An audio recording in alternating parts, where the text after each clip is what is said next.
Public health officials say this is the worst flu season in the U.S. in 15 years.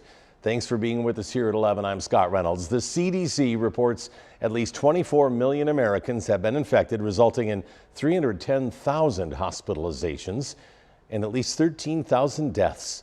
Doctors now urging folks to make sure they're up to date on their seasonal flu vaccinations, but only about 45% of American adults got their shot this winter. That leaves millions more vulnerable, especially the elderly and those with underlying health conditions.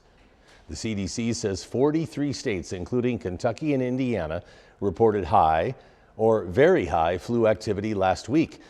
The flu was found in Louisville's wastewater before that surge in cases last week.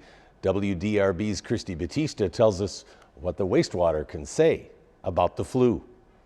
The water is tested at MSD's 5 water treatment plants around Louisville. Experts say if they see a spike in flu or COVID in the wastewater, it is a direct correlation to what's seen in the community.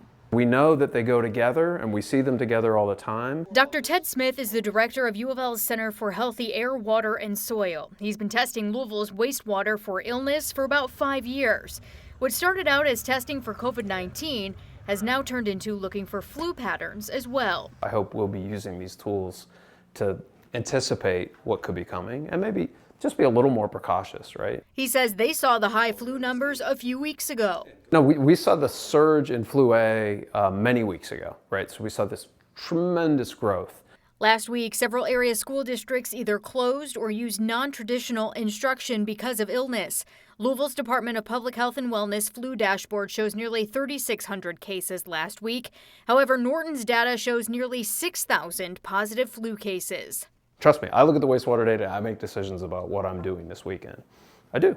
Dr. Smith says even though they've been working on this for the past 5 years, it's still relatively new in the grand scheme of things.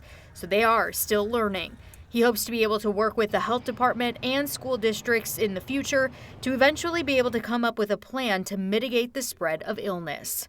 But we've seen it in the rearview mirror, right? As kids and staff are sick, they're unable to run school. So we'd like to be able to get to a place where we can agree that maybe you cancel assemblies or maybe you increase the hand washing program or whatever it is when there's reason to believe we might want to try to get ahead of further growth. In the meantime, he suggests continuing to wash your hands, cover your cough and sneeze, and stay home if you're sick.